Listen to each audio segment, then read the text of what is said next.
Projection is to fire up to 500 metres horizontally, यानी कि are range आपको दे दी गई 500 मीटर। ठीक है भाई।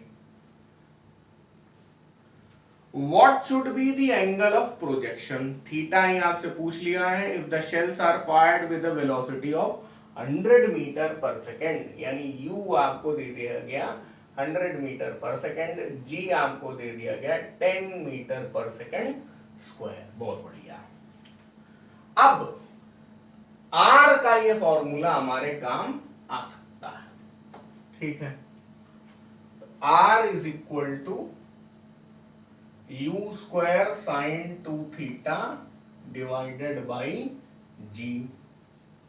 r हमें दिया गया है 500 इज इक्वल टू u क्या है 100 स्क्वायर साइन 2 थीटा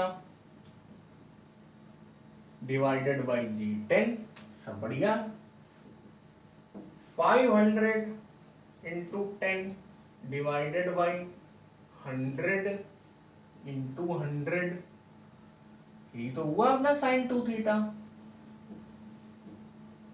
है ना। यहां तक सही जा रहे हैं, सब कुछ समझ में आ रहा है आपको। अब 0 0 काट डालिए। ठीक है। 5 दूनी 10 साइन ये 1/2 हो गया, ये साइन 2 थीटा है। अरे यार 1/2 की जगह आप साइन 30 डिग्री लिख सकते हो, साइन 2 थीटा। ऐसे ये काटे नहीं जाते हैं, ये अच्छी बात नहीं होती है। 30 degree is equal to 2 theta, theta is equal to 15 degree. काफी बच्चे जाते अपना इतना करके चले आते, और सही भी है, ठीक है। लेकिन एक और आंसर आएगा यहाँ पे, है ना। एक और आंसर क्या आएगा, एक मतलब थ्योरेटिकल चीज है कि कॉम्प्लीमेंट्री एंगल्स में अगर फेंका जाए तो सेम रेंज होती है। तो एक तो ये है, आप यहां लिखिए also theta is equal to 75 degree, और आप लिख दीजिए since in complementary angles since when the angle of projection are in complementary, then both the angles give up the same range। ये आप लिख के चले आइए, आपका काम बन जाएगा। लेकिन बच्चे चाहते हैं कि नहीं नहीं, ये मैथमेटिकली ही आना चाहिए, तो उसका एक प्रूफ भी है। ठीक है, कि आप यहीं पे इसको प्रूव कर लें कि थीटा रखें या 90 माइनस थीटा रखें, दोनों में सेम आ जाएगा। वो मैथमेटिकल प्रूफ मैं आपको अभी करके दिखा देता हूं। मैंने क्या किया, अपने रेंज वाले फॉर्मूला में साइन 2 थीटा को 2 साइन थीटा कॉस थीटा लिख दिया, कोई प्रॉब्लम नहीं है भाई।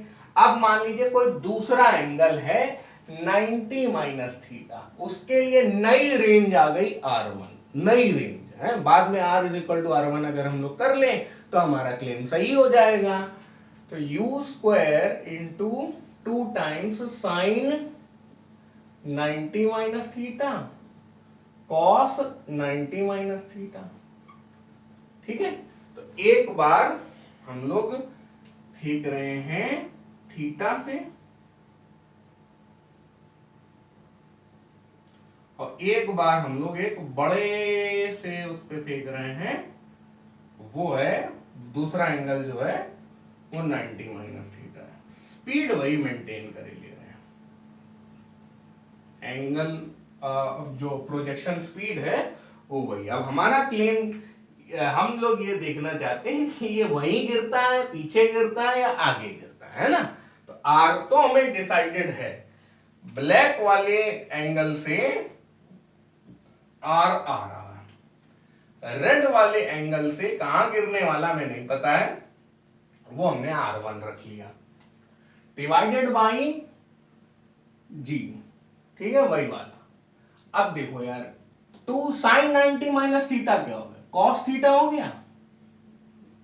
और cos 90 माइनस थीटा हो गया, फिर साइन थीटा हो गया, तो इसकी शक्ल और इसकी शक्ल में कोई अंतर नहीं है। तो इसको फिर से हम लोग ऊपर वाला लिख सकते हैं, sine 2 theta divided by G. तो इससे तो R1 is equal to R आ गया। तो बस आप ये क्लेम करेंगे, when the angle of projection are in complementary then the range is same. Yeah, for complementary angles of projection the range is same.